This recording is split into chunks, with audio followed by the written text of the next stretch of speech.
할렐루야. 오늘은 사도행전 18장 12절부터 살짝 살펴보고 고린도 전서를 하도록 하겠습니다.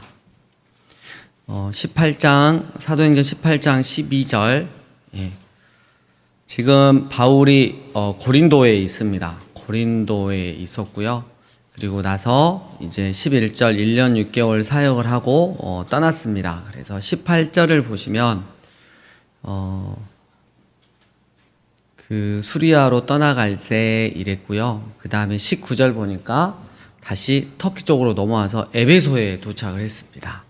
그래서 에베소에 와서 회당에 들어가서 유대인들과 변론을 했는데 20절에 여러 사람이 더 있기를 청했어요. 근데 허락을 하지 않고 내가 다시 예루살렘에 갔다가 하나님의 뜻이 있으면 오겠다라고 21절에 말을 합니다. 그래서 21절 가이사랴에 상륙했고 올라가 교회 안부를 물은 후 안디옥으로 내려가서 얼마 있다가 떠나 다시 3차 선교 여행을 통해서 에베소로 갑니다. 그래서 19장 보면 9절 어떤 사람들은 마음이 굳어 순정하지 않고 무리 앞에서 이도를 비방하거늘 바울이 그들을 떠나 제자들을 따로 세우고 두란노 소원에서 날마다 강론하니라. 그거를 2년 동안 이렇게 합니다. 그래서 에베소에서 3차 선교여행의 중심지는 이제 바로 이 에베소라는 도시죠. 그래서 쭉 사역을 하고요. 20절 보면 이와 같이 주의 말씀이 힘이 있어 흥왕하여 세력을 얻으니라. 그래서 에베소에서 사역을 하고 있을 때 2차 선교여행 때 했던 고린도 교회에 대한 소식이 글로바라고 하는 성도를 통해서 들려오기 시작합니다. 분쟁이 많고 굉장히 많은 어려움에 처해 있다. 이 어려운 거는 비성경적인 것들이 많이 들어와 있다라는 소식을 듣고 사도 바울은 고린도 전서가 아니라 A서, 또 B서, C서, D서, E서 이렇게 있는데 우리가 지금 있는 거는 고린도 전서와 후서가 두 개로 좀 쪼개져 있습니다. 그래서 그 부분을 이제 살펴보도록 하겠습니다. 그래서 고린도 전서로 넘어가겠습니다. 오늘 이제 고린도전서 펴시고요. 우리가 그 월사 기도회 때 또 매월 한 장씩 이렇게 또 하고 있는 부분이고 그래서 좀 빨리 고린도전서가 양이 많지만 좀 빨리 나가보도록 하겠습니다. 특별히 그 오전에 제가 발언했던 것 때문에 사모님이 끝나고 한판 뜨자고 그래서 좀 늦게 오랫동안 해야 될 것 같은데 하연이가 뭘 저한테 보여줘야 되는데 빨리 끝내면 보여준다 그래서 지금 고민 중에 있습니다. 이걸 빨리 끝내면 볼 수는 있는데 뒤지게 맞을 것 같고 늦게 끝내면 안 맞을 것 같은데 또 이렇게 할 것 같고 그래서 굉장히 고민 중에 지혜롭게 해보도록 하겠습니다. 고린도전서 1장 보면 5절에 너희가 그 안에서 모든 일 곧 모든 언변과 모든 지식에 풍족했어요. 그래서 고린도 교회는 그야말로 우리 한국판 그냥 대형 교회였어요. 부족함이 없었어요. 지식도 있고요. 돈도 많고 건물도 있고 그래서 그리고 또한 7절에 보니까 은사에 부족함이 없어요. 별의별 은사들을 가진 사람들이 많았어요. 근데 그만큼 문제도 엄청 많았다는 거죠. 거기에 대한 대안으로 10절에 같은 말 그리고 같은 마음 같은 뜻으로 온전히 합해라 이렇게 이야기를 하고 있고요. 그래서 11절에 글로에 아까 제가 말을 잘못한 것 같은데 글로의 편으로 성도의 편으로 그 분쟁이 있다는 걸 알았어요. 그래서 첫 번째로 말하는 게 뭐냐면 교회 안에 분열이 있는데 17절을 한번 보면 그리스도께서 나를 보내시면 세례를 베풀게 하려 하심이 아니요 오직 복음을 전하게 하려 하심이로되 말의 지혜로 하지 아니함은 그리스도의 십자가가 헛되지 않게 하려 함이라. 그래서 교회는 언제든지 예수님만 드러나야 되는데 복음의 도구인 나는 바울파다, 나는 개바파다, 나는 그리스파다. 그래서 굳이 누구한테 배운 거를 더 중요시 여겨서 교회가 분파가 많이 이렇게 나눠진 상황이에요. 그래서 사도 바울은 그게 중요한 게 아니다. 우리야 어차피 하나님 앞에 아무것도 아닌 존재인데 하나님의 은혜로 통로로 쓰임 받았을 뿐이고 오직 드러나야 되는 건 교회가 복음이신 예수님이 드러나야 된다. 이런 이야기를 하고 있는 거예요. 그래서 이 이야기들이 쭉 이렇게 나와 있습니다. 그래서 1장 끝부분까지 가보면 진짜 우리는 아무것도 아니다. 오직 십자가가 우리의 능력이 됐을 때 우리는 하나님 앞에 의미 있는 존재가 되는 것뿐이다. 그래서 그 이야기를 계속 하고 있습니다.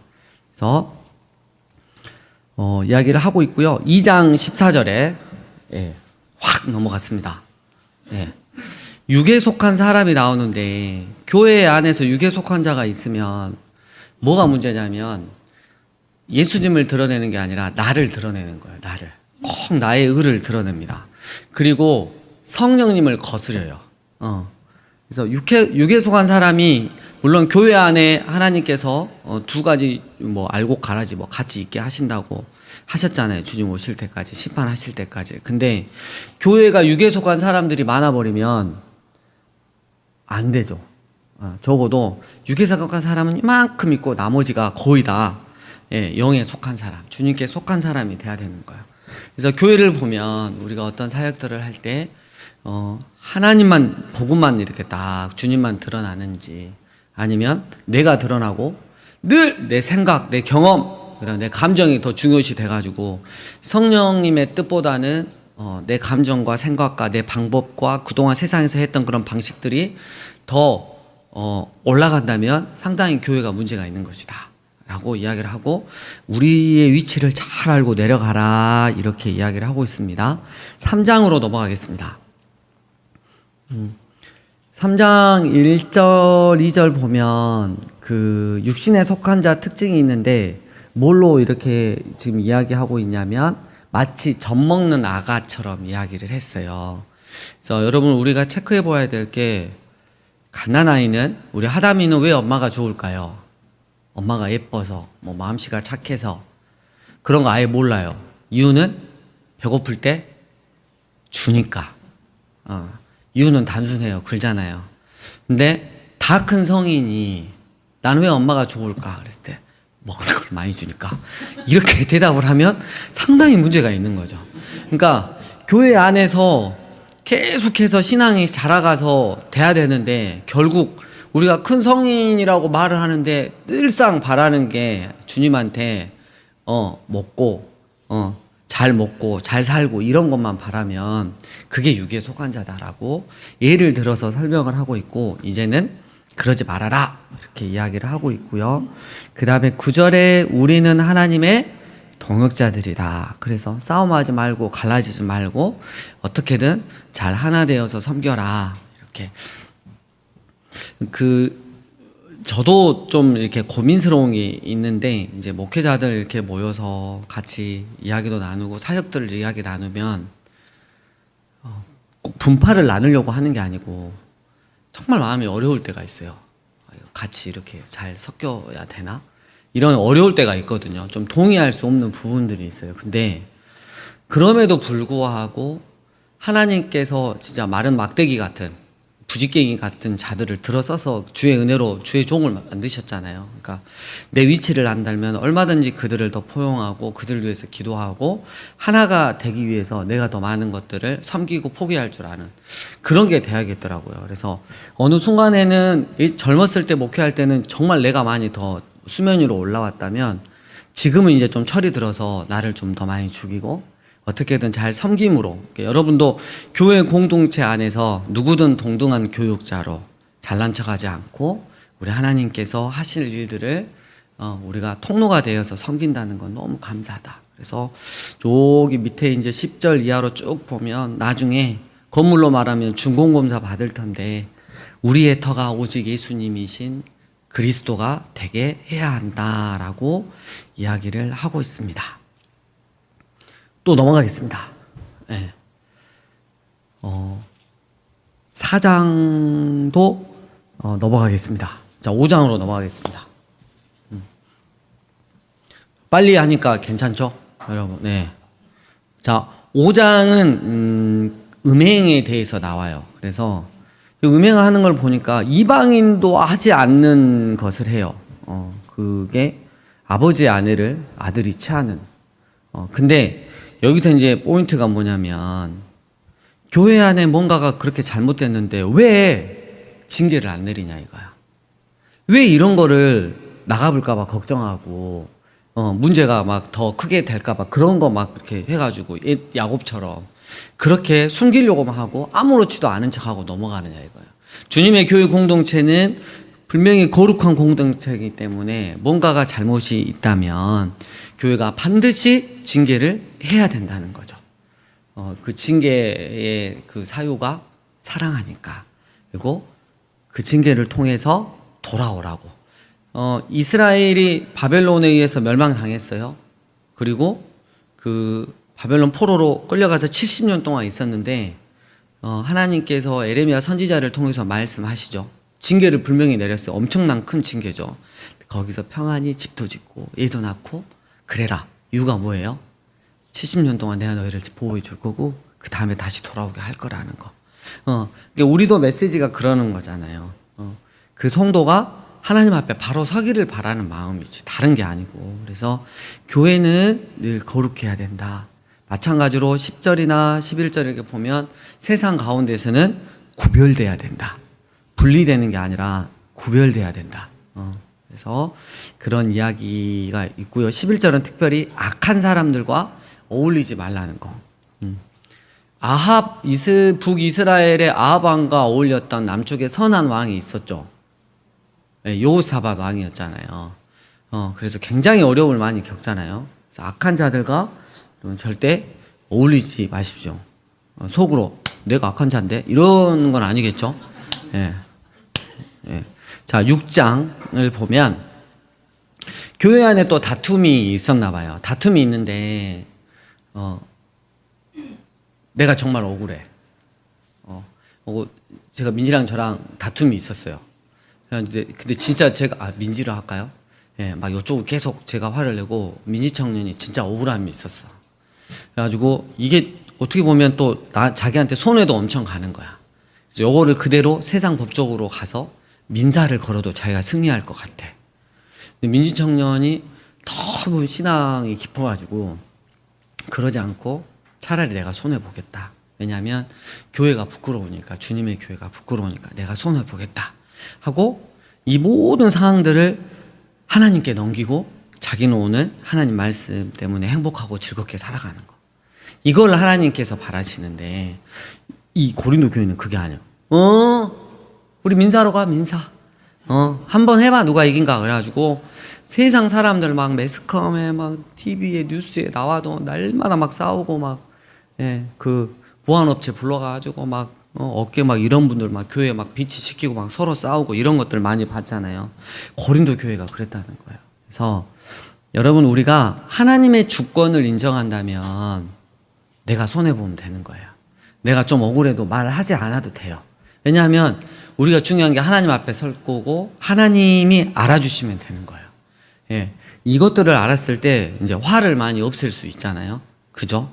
예. 억울한 부분들도 그냥 주님께 넘기고 주님께서 해결해 주실 거라는 거. 그래서 교회 안에서 무슨 일이 있었을 때 늘 여러분 요것들을 잘 생각을 하셨으면 좋겠고요.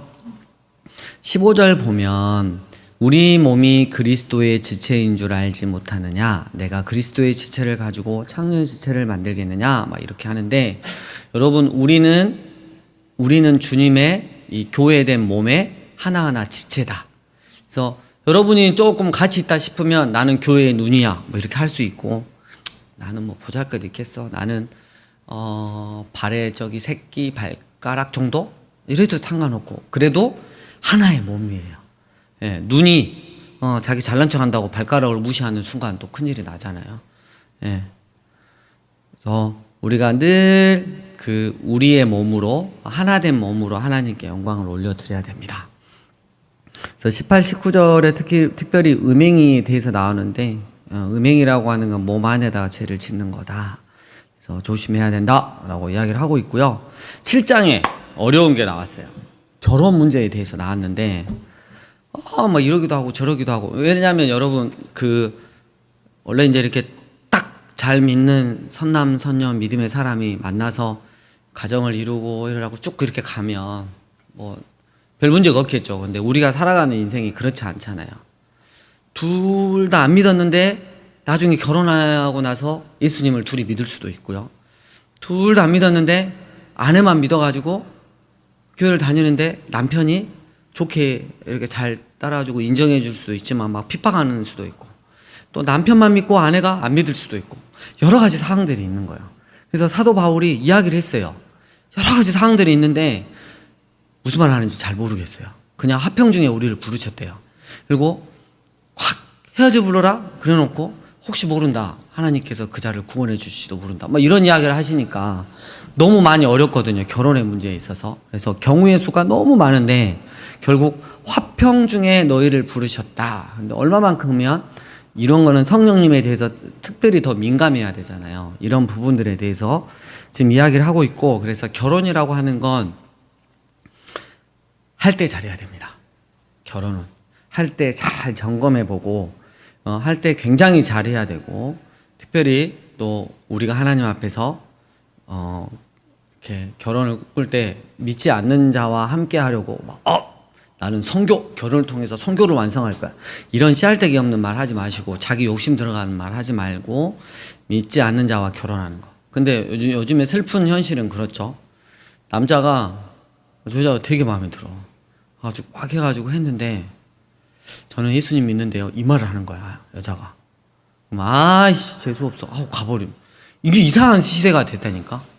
예전에는 뭐 백유민 집사님 막 죄송한데 예전에 예수님 나는 믿어요 그러면 박동 집사님이 그럼 저도 같이 갈게요, 이런 아름다움이 있었잖아요. 근데 지금은 그게 아니고 아예 교회 다니는 사람을 좀 이상한 벌레 취급하는 그런 상황이 굉장히 안 좋음에도 불구하고 우리가 결혼에 대해서 굉장히 어려운 상황들이 많이 있으니까 처음부터 결혼할 때 좀 잘했으면 좋겠다. 그리고 결혼을 통해서 가정, 제가 그 이야기를 했잖아요. 교육 전문가들이 뭐라고 이야기했는지 제가 했죠?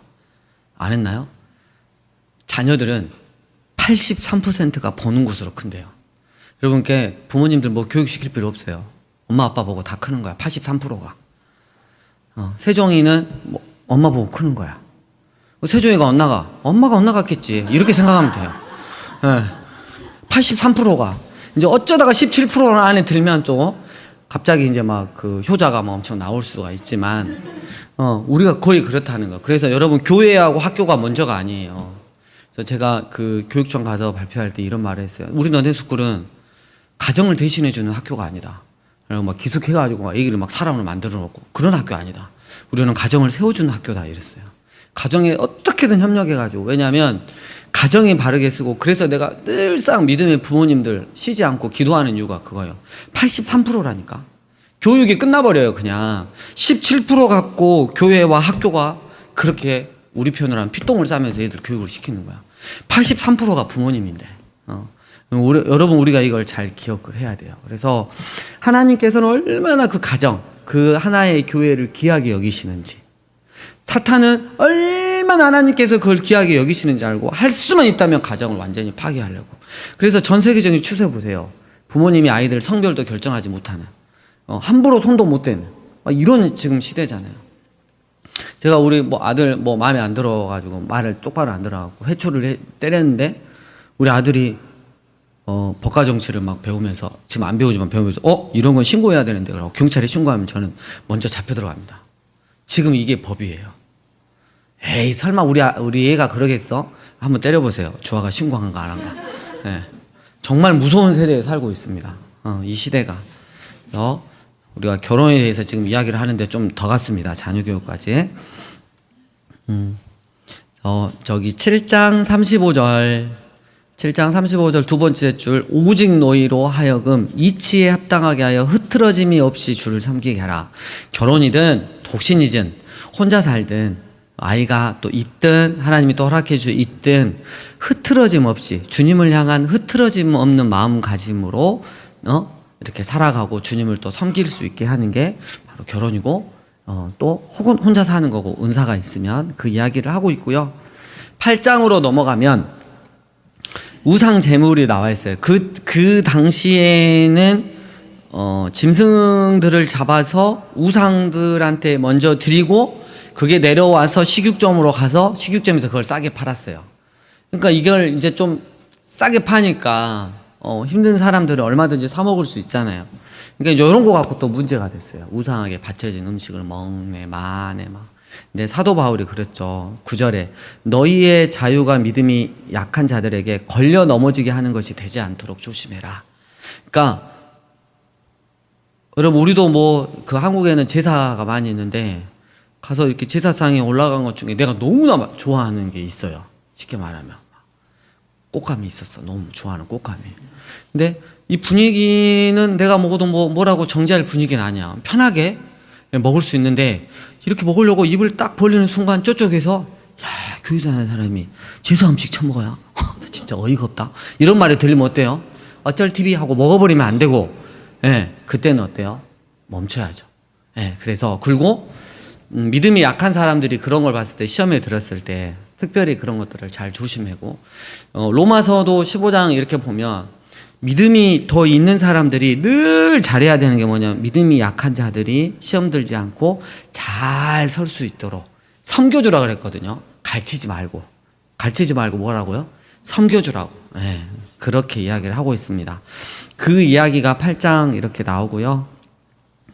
그 다음에 또 넘어가겠습니다. 10장 우상 숭배하는 일을 피해라 이렇게 나오고 있는데요. 이스라엘 백성들이 7절 이하로 보면 하나님 앞에 심판받은 징계받은 중요한 가장 큰 이유가 뭐였다? 우상 숭배였다. 우상 숭배였다. 그러니까 하나님이 제일 싫어하는 거 하지 마라 이거예요. 그래서 잘 기억을 하고 거기에 대해서 또 20절에 보면 이방인이 이제 제사하는 것에 이렇게 나오는데 우리나라도 샤머니즘이란 말이에요. 유교주의고 그래서 그 조상 특별히 돌아가신 부모님한테 막 제사 드리는 거 막 이런 것들 되게 많이 하려고 하잖아요. 근데 제가 다시 한번 이야기하지만 기독교에서는 우리 교단에서는 어떻게 하냐면 돌아가시고 첫 번째 되는 그때는 함께 모여서 예배를 드리면서 뭘 하냐면 먼저 천국에 가신 분에 대한 믿음의 그 흔적들을 나누면서 우리가 그 믿음 본받기를 원한다고.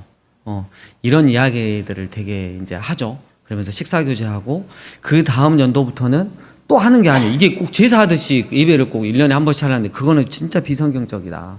그래서 그냥 모여서 같이 식사하고 기도 한번 하고 우리 가정 믿음의 가정 되게 해달라고 하면서 그냥 그거 핑계로 삼아서 온 가정이 모여서 이제 이렇게 식사 교제를 나눈 거죠. 우리가 그래도 우리 그 한국인의 정서는 그래도 마음이 좀 굉장히 찜찜한데 이렇게 넘어가도 될까? 이런 게 너무 강한 거예요. 근데 기억해야 돼요. 그 선을 넘어가면 우리가 귀신한테 하는 거라고 지금 여기 딱 기록을 하고 있어요. 그래서 효도는 언제 잘해라? 살아계실 때. 우리 교회 성도님들 대단하죠. 후회 없이 진짜 후회 없이 우리 이창미 권사님 어머님한테 하시는 거 보면 정말 후회 없이 효도하시잖아요. 물론 세종이한테 그런 효도를 받으려고 하시진 않아요. 근데 너무 본인에게 힘을 다해서 효도하시는 모습이 참 귀하고 좋습니다. 11장에 가면 왜 이렇게 고린도 교회는 문제가 많은지 모르겠어요. 안 끝나. 지금 끝내야지 지금 제가 하연이한테 받을 수가 있는데 자 11장 절대 맞는 게 두려워서 지금 늦게 끝내는 게 아니에요. 지금 빨리 하고 있습니다. 11장은 여자가 뭐 머리에 쓰는 거에 대해서 이야기를 하고 있는데 그 당시에는 남자는 하나님의 형상이니까 머리에 뭘 쓰면 안 되고요. 여자들은 또 이렇게 창조 섭리에 따라서 이렇게 남편한테 순종 막 이런 느낌이 있어서 머리를 좀 이렇게 천주교처럼 가렸어요. 가렸는데 이거를 풀고 다닌다거나 머리를 짧게 하고 다닌다거나 그러니까 제가 막 대학생 때 우리 지금 다음 세대는 상상할 수 없는 일이 생겼어요. 청년이 염색을 하고 왔어. 뭐 어떻게 해야 돼요? 지금은 어때요? 염색하면 너 멋있다. 나도 그거 할까 이러잖아요. 옛날에는 저놈 새끼 교회 쫓아. 장로님들이 교회 예배당도 못 들어오겠어요. 그럴 때가 있었어요. 그래가지고 저는 기억나요. 그 애가 좀 그랬는데 나중에 칼을 들고 왔어. 나는 아직도 그 기억이 나요. 여러분 제가 겁내냐고요? 기억이 나지 않아요. 근데 지금 여기서 말하는 게 뭐냐면 교회의 전통에 대해서 이야기를 하고 있어요. 그래서 그냥 하나님의 창조 상식과 말씀이 그냥 기준이 돼가지고, 그래서 이제 좋은 그런 관습들이 생겼을 때는 그걸 그냥 따라해라. 큰 진리 문제 아니니까 좀 따라해라. 그렇게 이야기하고, 왠지 그럼 여자가 좀 차별받는 거 아니에요? 아니, 그러지 않아요. 11, 12절에 보면, 그러나 주 안에는 남자 없이 여자만 있지 않고 여자 없이 남자만 있지 아니한다. 이거는 평등의 문제가 아니라 여러분 창조 질서의 문제입니다. 그래서 우리가 이제 사회에서 문제가 되는 게, 페미니즘 문제가 되는 게 계속 평등의 문제 갖고 하잖아요. 그러니까 남자들이 빡치니까 너희도 뭐 해라? 군대 가라 이러잖아요.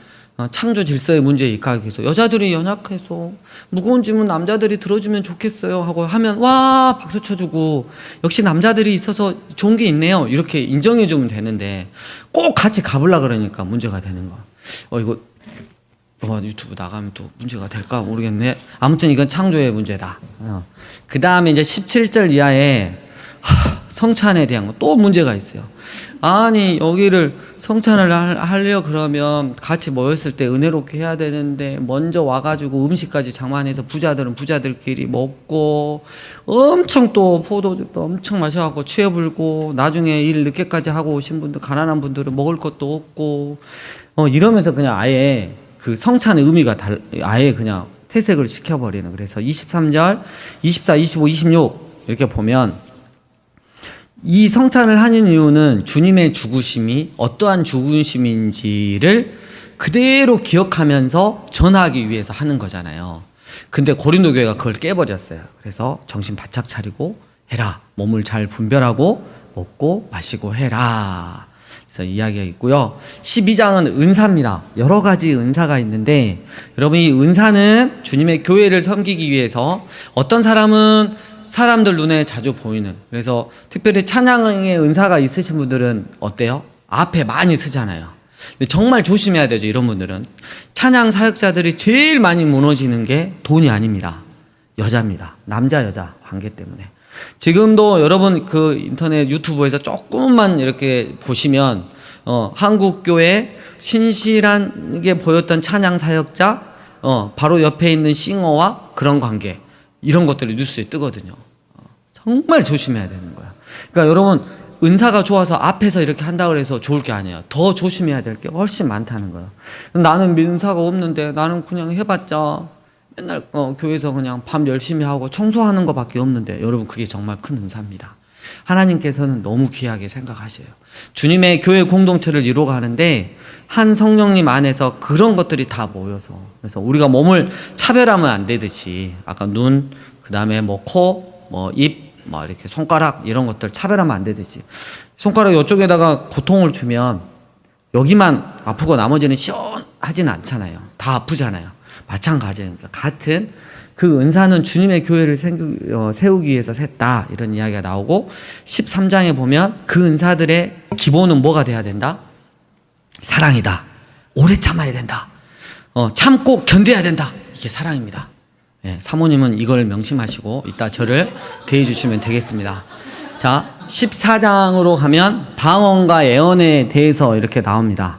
방언은 이제 개인적으로 하나님과 이제 교제할 때 많이 쓰는데, 여기서 나오는 예언의 은사는 구약 성경에 있는 이 말씀들을 메시아이신 예수 그리스도로 잘 적용을 해가지고 삶에서 어떻게 살아갈 것을 안내를 해줄 수 있는 말씀의 사역자가 바로 예언 사역자였어요. 그래서 막 그 사람들 모여 있는데 나는 방언의 은사 있어 하고 막 이렇게 하는 것보다 예언의 은사로 하나님께서 이웃을 사랑하라고 하셨습니다. 이게 1만 마디 방언보다 낫다는 거예요. 그렇다고 방언을 패하지는 말고, 이거는 하나님이 나한테 성령님이 이렇게 기도시키는 방법 중에 하나니까 혼자 있을 때는 그걸 해라. 그래서 어떤 은사도 파괴하지 말되 서로의 잘난 척 하지 말고 서로의 룰을 잘 배려를 하면서 교회가 세워져 갔으면 좋겠다, 이런 이야기를 합니다. 그래서 14장 39, 40절, 그런즉 내 형제들아 예언하기를 사모하면 방언 말하기를 금하지 말라. 모든 것을 품위 있게 하고 질서 있게 하라. 막 이렇게 이야기를 하고 있는 거고요. 15장 또 부활에 대해서 또 고린도 교회는 예수님 아무래도 안 살아난 것 같아. 이 이야기가 계속 됐습니다. 그래서 3절 이하로 보면 부활의 증인들이 계속해서 이렇게 쭉 나오고 있고요. 12절에 보면 부활이 없다 그러면 어떻게 하냐. 우리가 예수님 믿는데 교회가 주님의 부활이 없다면 19절 두 번째 줄 우리가 바라는 것이 다만 이 세상에 살 뿐이면 모든 사람 가운데 우리가 더욱 불쌍한 자다. 왜 그러냐면 세상 거 못 누리고 살지 않냐. 그러니까 말이 안 된다. 그래서 20절에서 22절 함께 읽겠습니다. 시작. 그러나 이제 그리스도께서 죽은 자 가운데서 다시 살아나사 잠자는 자들의 첫 열매가 되셨도다. 사망이 한 사람으로 말미암았으니 죽은 자의 부활도 한 사람으로 말미암는도다. 아담 안에서 모든 사람이 죽은 것 같이 그리스도 안에서 모든 사람이 삶을 얻으리라. 이렇게 딱 하면 아멘 하고 끝나는데, 그러면 어떻게 부활하는데 우리의 몸은 또 어떻게 되는데? 여러분 되게 궁금하잖아요. 그 이야기가 또 42, 43절, 44절 또 바울이 이야기를 해줍니다. 51, 52절 함께 읽겠습니다. 시작. 보라 내가 너희에게 비밀을 말하노니 우리가 잠잘 것이 아니요 마지막 나팔에 순식간에 호련히 다 변화되리니 나팔 소리가 나매 죽은 자들이 썩지 아니할 곳으로 다시 살아나고 우리도 변화되시라. 짠짜잔짠 기대하시라. 예수님처럼 우리도 부활하는 날이 있을 것이다. 영원한 하나님의 나라에서 주님과, 그때 막 찬양만 하고 있는 게 아니라 그랬어요. 제가 말씀드렸죠. 이 세상의 좋은 문화들 다 그리 옮겨져서 새하늘과 새 땅에서 여러분 우리가 여전히 우리가 정말 잘할 수 있는, 재미있게 할 수 있는 일들을 해가면서 죄 없는 상태에서 서로를 사랑하고 섬기고 미움 다툼 시기 질투 없는 그곳에서 야구도 하고 축구도 하고 또 이상한 말 할 뻔했습니다. 아무튼 좋은 교제를 나누면 될 것 같습니다. 16장 마지막 연보 구제헌금에 대해서 언급을 하고 13절 깨어 믿음에 굳게 서서 남자답게 강건하라. 너희 모든 일을 사랑으로 행하라. 이러면서 21절 나 바울은 친필로 너희에게 문안한다. 제발 이 편지를 받고 이게 고린도에 받고 돌아와라 이랬는데 고린도 교회는 회개했다 안 했다? 회개 안 했습니다. 왜냐하면 다음 편지들이 쭉쭉쭉 남아 있으니까. 그 이야기는 다음 주에 계속 하도록 하겠습니다. 주님 가르쳐 주신 기도로 마치겠습니다.